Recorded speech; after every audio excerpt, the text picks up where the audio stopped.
Hello दोस्तों, मैं स्वागत करता हूं आपका अपने परिवार cotton classes the school of core academics.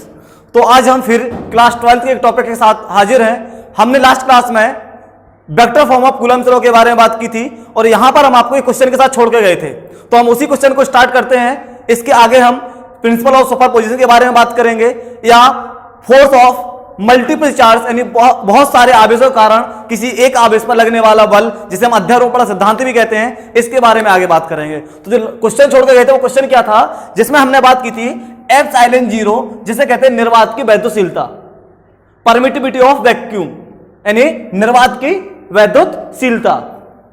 इसका हमने डायमेंशन फॉर्मूला यानी विमीय सूत्र और इसका मात्रा पूछा था। तो इसको हम कैसे निकालें समझते हैं। तो इसके लिए हमें सबसे पहले समझना होगा जो कूलम्ब्स लॉ यानी F equal to 1/4 pi epsilon zero Q1 Q2 upon R square. तो इसका हमें जिसका हमें वैल्यू फाइंड करनी है, जिसका हमें मात्रक निकालना है या डायमेंशन फॉर्मूला निकाला, तो उसको हम एक साइड रखेंगे, बाकी सारे पार्ट दूसरी तरफ ले जाएंगे। तो इसके लिए सबसे पहले हम क्या करते हैं, इसको हम ऐसे मान लेते हैं कि ये F है आपका, इसके अपन 1 मान लेते हैं। तो सबसे पहले क्या कराते हैं, क्रॉस मल्टीप्लाई। क्या करा देते हैं, क्रॉस मल्टीप्लाई। तो क्या होगा, F multiply by 4 pi epsilon zero multiply by R square equal to Q1 into Q2। अब केवल यहां इस तरफ हम केवल एप्सिलॉन जीरो को रखेंगे, बाकी सारे पार्ट्स कहां ले जाएंगे इसके, अपॉन में। तो क्या आएगा, epsilon zero equal to Q1 Q2 upon F multiply by 4 pi multiply by R square. अब इसका हमें निकालना है पहले मात्रक। क्या निकालना है, मात्रक यानी यूनिट। क्या निकालना है, यूनिट। जब इसकी यूनिट की बात करते हैं तो यहां पर ये 4 पाई जो है ये कांस्टेंट वैल्यू होती है, इसका कोई मात्रक नहीं होता है। जब इसका कोई मात्रक नहीं होता है तो क्या लिखेंगे इसको हम, epsilon zero equal to Q क्या है, आवेश, और इसका मात्रक क्या होता है, कूलाम। क्या होता है, तो कूलाम को मैं डिनोट करता हूं C से, coulomb into coulomb, upon F क्या है, बल, और बल का मात्रक क्या होता है, न्यूटन। जबकि ये क्या है, कांस्टेंट, इसका कोई मात्रक नहीं होता है। और R क्या है, दूरी, और दूरी का मात्रक क्या होता है, मीटर। तो क्या हो जाएगा, न्यूटन मीटर स्क्वायर। तो इसको लिख सकते हैं हम कूलाम स्क्वायर प्रति न्यूटन मीटर स्क्वायर। ये तो निकल के आ गया यूनिट। क्या निकल के आ गया, यूनिट। अब यदि हमें निकाला इसका डायमेंशन फॉर्मूला यानी विमीय सूत्र, तो इसके लिए भी हमने आपको क्या चीज बताई है कि यदि इसका मात्रक है, क्या है, मात्रक, उस मात्रक को ही हम डायरेक्टली कन्वर्ट कर सकते हैं किसमें, डायमेंशन फॉर्मूला यानी विमीय सूत्र में। कैसे समझते हैं, जैसे ये कूलाम, क्या है, कूलाम। कूलाम क्या है, आवेश का मात्रक। तो यानी आवेश क्या होता है, Q। तो इसका क्या लिखिए पहले, विमीय सूत्र। अब सर Q का विमीय सूत्र कैसे लिखें, तो आपने सूत्र पढ़ा हो, Q बराबर I इंटू टी। और I क्या है, इलेक्ट्रिक करंट, वैद्युत धारा, जिसका आपने विमीय सूत्र पढ़ा है, क्या होता है, कैपिटल A। जबकि T क्या है यहां, टाइम, और टाइम का क्या होता है, कैपिटल T। तो ये आवेश यानी C का विमीय सूत्र होगा क्या, A इंटू टी। तो देखिए A T, जबकि इसकी पावर क्या है 2, तो इसके पूरे पावर लगा देंगे आप, पावर 2 अपॉन N क्या है, न्यूटन यानी बल, और बल के विमीय सूत्र क्या होता है, तो M L T की पावर -2। जबकि मीटर स्क्वायर क्या है, लेंथ, और लेंथ का विमीय सूत्र क्या होता है, L स्क्वायर। अब इसको हम एक साथ लिखेंगे तो देखिए A जब इसकी पावर 2 है तो क्या हो जाएगा, A की पावर 2, T की पावर 2। अब यहां समझना, T की पावर 2 और नीचे भी कितनी है, T की पावर -2, और जब नीचे से -2 ऊपर जाएगी तो क्या हो जाएगी, प्लस की 2, तो इसको सीधा लिखेंगे T की पावर 4। अब यहां देखिए m जब ऊपर जाएगा तो किसका हो जाएगा, माइनस का, तो m की पावर -1। l की पावर 2 ये और l की पावर 1 ये है, तो कितना हो जाएगा, l की पावर 3। लेकिन किसका, जब नीचे से ऊपर जाएगा तो जाएगा माइनस का। इसको थोड़ा हम सीक्वेंस में लिख देते हैं, तो क्या आएगा, m की पावर -1, l की पावर -3, a की पावर 2 और t की पावर 4। ये हमारे पास डायमेंशन फॉर्मूला यानी विमीय सूत्र आया किसका, एप्सिलॉन जीरो यानी निर्वात की वैद्युतशीलता। इसके बाद अगर हम बात करते हैं प्रिंसिपल ऑफ सुपरपोजिशन के बारे में, यानी अध्यारोपण सिद्धांत क्या होता है, इसके बारे में बात करें। देखिए principal of superposition,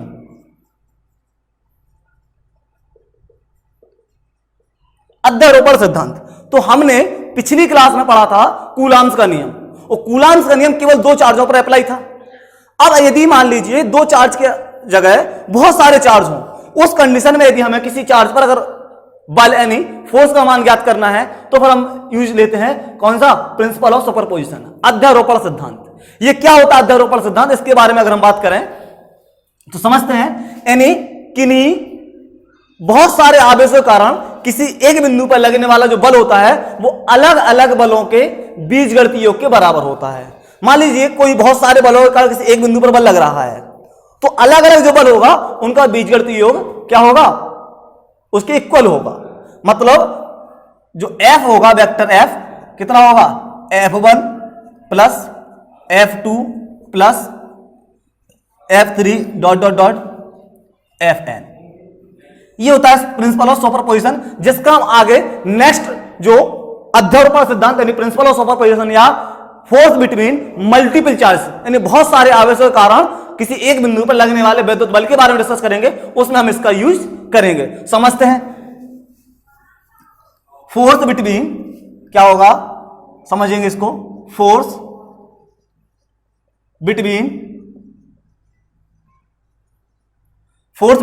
multiple charges, इसको हिंदी में कहते हैं बहुल आवेशों के कारण किसी एक बिंदु आवेश पर लगने वाला बल। तो समझते हैं इसको कैसे। जैसे मान लीजिए एक आवेश Q1 है, एक आवेश Q2 है, एक आवेश Q3 है, ऐसे बहुत सारे आवेश हो सकते हैं। मैं मान लिया Qn है, कितना है Qn, और एक बिंदु आवेश अन्य बिंदु आवेश Q0 है। यानी इसके लिए हम क्या लिखेंगे भाषा समझते हैं, पहले डायग्राम बना लेते हैं।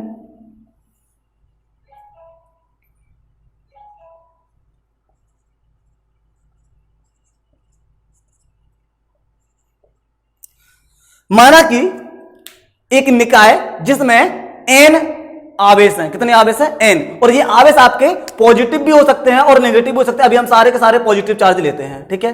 कैसे लेते हैं, पॉजिटिव। मान लीजिए कि n आवेशों से मिलकर बना हुआ एक निकाय है जिसमें Q1 Q2 Q3 dot dot dot Qn आवेश हैं। कितने हैं आवेश, कौन कौन से हैं यहां समझ लेते हैं। Q1 Q2 Q3 dot dot dot Qn आवेश हैं। एक अन्य आवेश Q0 है, क्या है, एक अन्य आवेश क्या है, Q0 है। तो इन सभी आवेशों के कारण इस अन्य आवेश Q0 पर लगने वाला बल ज्ञात करना है। तो सबसे पहले समझते हैं, जहां पर इनकी क्रमशः दूरी यानी Q0 से Q1 की दूरी कितनी, R1 वेक्टर, Q0 से Q2 की दूरी R2 वेक्टर, Q0 से Q3 की दूरी R3 वेक्टर, जबकि Q0 से Qn की दूरी Rn वेक्टर। इसका मतलब यह कि Q4 Q5 और भी हो सकते हैं। तो Q1 के कारण Q0 पर लगने वाला बल क्या होगा, F1 vector F1 equal to 1/4 pi epsilon 0 Q1। अब तो Q1 क्या है, यहां पर Q1 तो Q1 है और Q2 क्या है Q0 अपॉन बीच की दूरी क्या है R1 स्क्वायर, और R1 कैप ये क्या है, एकांक सदिश कहते हैं इसको, या ऐसे कहते हैं दिशा सदिश, जो ये डोनेट कर रहा है कि Q0 से Q1 की तरफ इसकी डायरेक्शन है। Equation number first. इसी प्रकार Q2 के कारण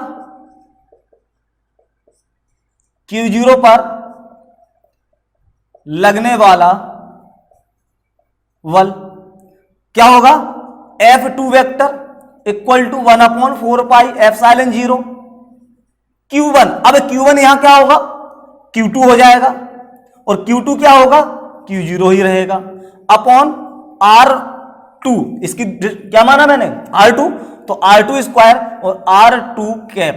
ये R2 कैप क्यों है, क्योंकि इसकी डायरेक्शन कौन से, Q0 से Q2 की तरफ। Equation number second. Q3 के कारण, किसके कारण, Q3 कारण Q0 पर लगने वाला बल F3 vector equals to 1/4 pi epsilon 0 Q3 Q0 upon R3 square R3 cap, समीकरण नंबर 3। इसी प्रकार मैं यहां बगल में लिख दे रहा हूं, इसी प्रकार क्या होगा, इसी प्रकार क्यू एन के कारण क्यू जीरो पर लगने वाला बल, तो F N vector equal to 1/4 epsilon 0 Q1 की जगह क्यू एन, Q2 की जगह Q zero upon R N का स्क्वायर आर एन कैप, समीकरण नंबर 4। बात क्लियर है। अध्यारोपण सिद्धांत से, किससे? According to principle of superposition. क्या? According to principle of superposition. Superposition क्या होगा? F equal to F1 vector plus F2 vector plus F3 vector dot dot dot Fn। यानी यही तो पढ़ा था हमने प्रिंसिपल ऑफ सुपरपोजिशन कि यदि हमें इस पर लगने वाला कुल बल निकालना है तो इनके अलग अलग लगने वाले बलों का बीजगणितीय योग ज्ञात करेंगे। मतलब क्या? जैसे मान लीजिए कोई एक हुक है ना, उस हुक से मैंने 4-5 रस्सियां बांधनी और उस सब रस्सियों को अलग अलग लोग खींच रहे हैं, तो उस हुक पर लगने वाला कुल बल कितना होगा? जितना सब लोग खींच रहे होंगे ना, उनके बीजगणितीय योग के बराबर होगा। तो यही चीज है कि इस आवेश पर यहां से इस पर बल लगा रहा है, यहां से ये बल लगा रहा है, यहां से ये बल लगा रहा है, यहां से ये बल लगा रहा है, तो इस पर लगने वाला कुल बल कितना होगा? इसके अलग अलग बलों के बीजगणितीय योग के बराबर होगा। इसको समीकरण नंबर मान लेते हैं हम 5th। तो समीकरण फर्स्ट व सेकंड, थर्ड व फोर्थ का मान समीकरण 5th में रखने पर, अगर इसमें आप वैल्यू पुट करेंगे तो देखिए आपके पास क्या आएगा निकल के, F इक्वल टू 1, इसको थोड़ा सा नीचे रख देते हैं, इसकी जगह पर ध्यान रखेंगे, यहां रख दे जिससे आपको पूरा लंबा सा दिखाई देगा, है ना। यहां से मैं यहां लिख दे रहा हूं, क्या होगा? F वेक्टर इक्वल टू कितनी है value? 1/4 epsilon 0 Q1 Q0 upon R1 square R1 cap plus 1/4 epsilon 0 Q2 Q0 upon R2 square R2 cap plus 1/4 epsilon 0 Q3 Q0 upon R3 square R3 cap plus dot dot dot plus Q N Q0 upon R N square R N cap. तो इस प्रकार अगर हम इनको जोड़ेंगे तो ये हमारा इनका जो बीजगणितीय योग होगा वो किसके बराबर होगा? हमारा इस पर लगने वाले कुल बल के बराबर होगा। अगर इसको थोड़ा और सॉल्व करें, इसको अगर और सॉल्व करें तो क्या होगा? F वेक्टर इक्वल टू, अब यहां देखिए 1/4 एप्सिलॉन 0 यहां है, 1/4 0 यहां है, 1/4 एप्सिलॉन 0 यहां भी है, और इसके साथ भी होगा, इसके साथ नहीं लिखा मैंने, क्या होगा? 1/4 एप्सिलॉन 0 इसमें भी है, और इसके साथ साथ Q0 Q0 Q0 Q0 ये क्या हो जाएगा? पूरा आपका कॉमन, जो सभी में सेम है वो क्या हो जाएगा? कॉमन। और जब ये कॉमन हो तो बाहर आ जाएगा 1/4 एप्सिलॉन 0 Q0। अब आपका अंदर क्या बचेगा? Q1 upon R1 square R1 cap plus Q2 upon R2 square R2 cap plus Q3 upon R3 square R3 cap plus Qn upon Rn square Rn cap. तो इस प्रकार हम किसी एक बिंदु पर लगने वाले बल को ज्ञात कर सकते हैं। इतने में अगर कोई भी आपको डाउट है, कोई चीज समझ में नहीं आ रही है, तो आप कमेंट बॉक्स में कमेंट करके हमसे पूछ सकते हैं। अगर हम इसके बारे में और अगर आगे बात करें तो इसके लिए हम एक न्यूमेरिकल की सहायता लेते हैं, जिससे आपको कूलाम्स का नियम जो पिछली क्लास में हमने पढ़ा था उसका कैसे हम उपयोग करेंगे, कैसे इसको न्यूमेरिकल आएंगे। तो एक हम सिंपल सा न्यूमेरिकल लेते हैं, इसके बाद हम आगे कुछ क्लासेस में न्यूमेरिकल की क्लासेस लेके आएंगे जिसमें हम केवल और केवल न्यूमेरिकल कराएंगे। तो एक न्यूमेरिकल समझते हैं एग्जाम्पल के तौर पर। क्या है? मान लीजिए कि 2 इलेक्ट्रॉन्स हैं, देखिए मैं लिख रहा हूं, क्या मैं क्वेश्चन लिख दे रहा हूं, क्या यदि 2 इलेक्ट्रॉन जिनके बीच की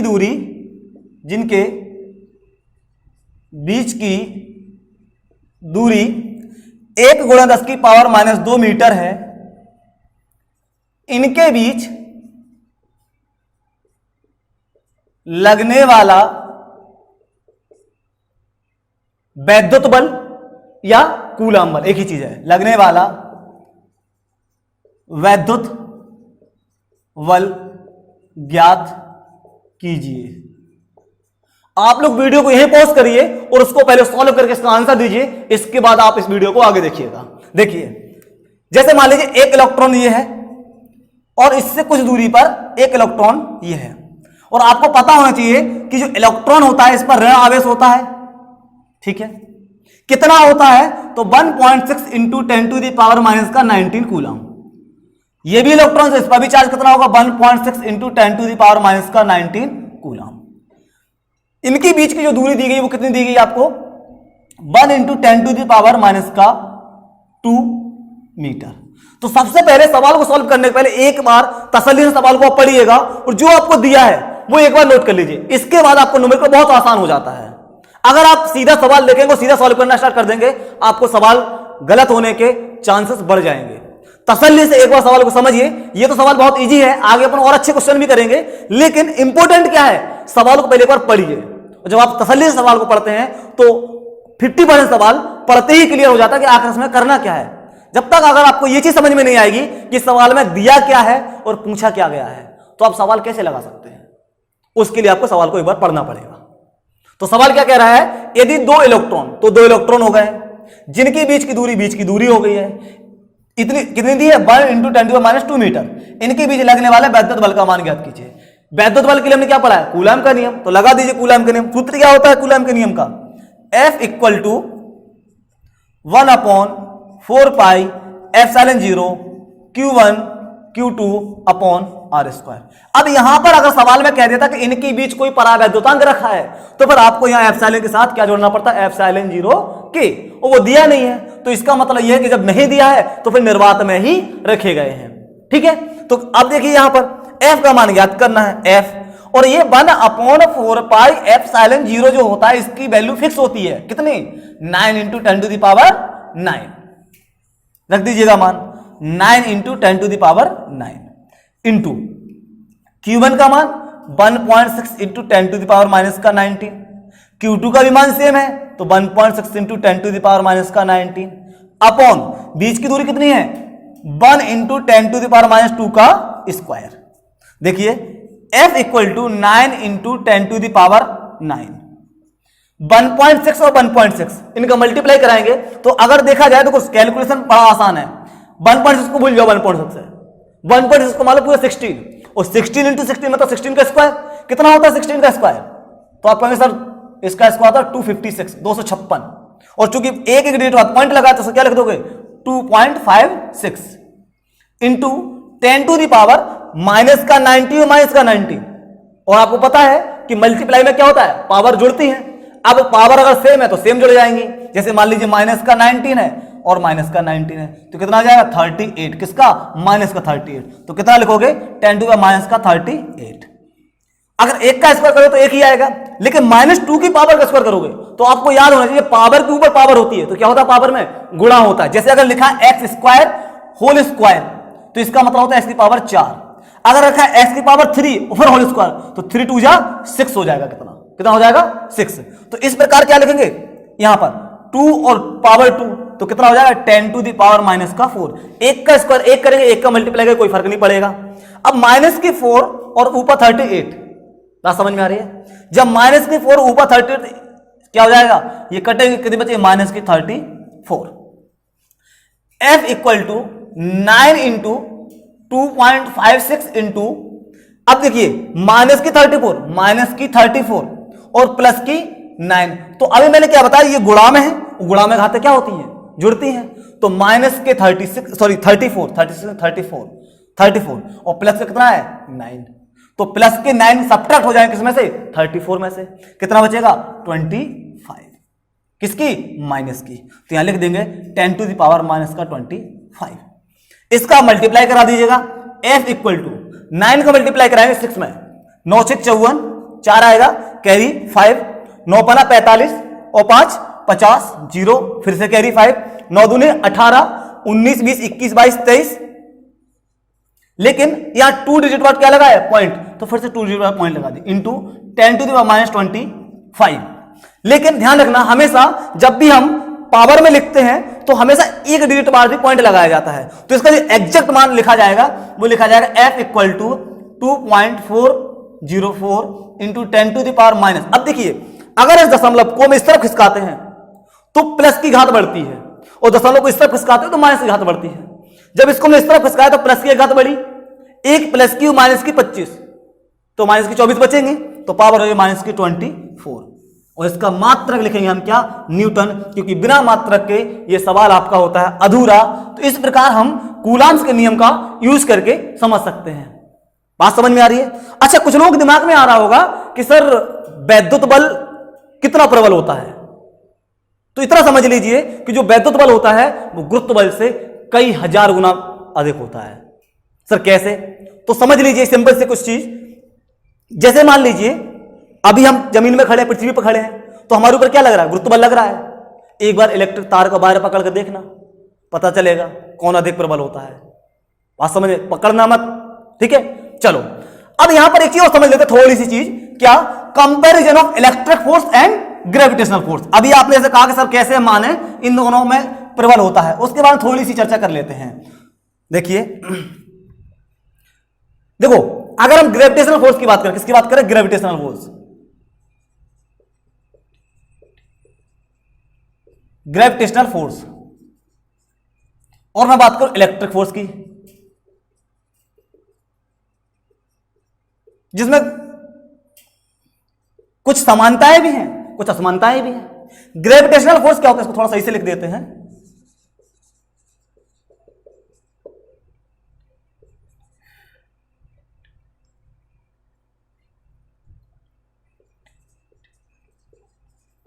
ग्रेविटेशनल फोर्स क्या होता है? F G equal to G m1 m2 upon R square. जबकि इलेक्ट्रिक फोर्स क्या होता है? F E equal to 1 upon 4 pi epsilon 0 Q1 Q2 upon R square.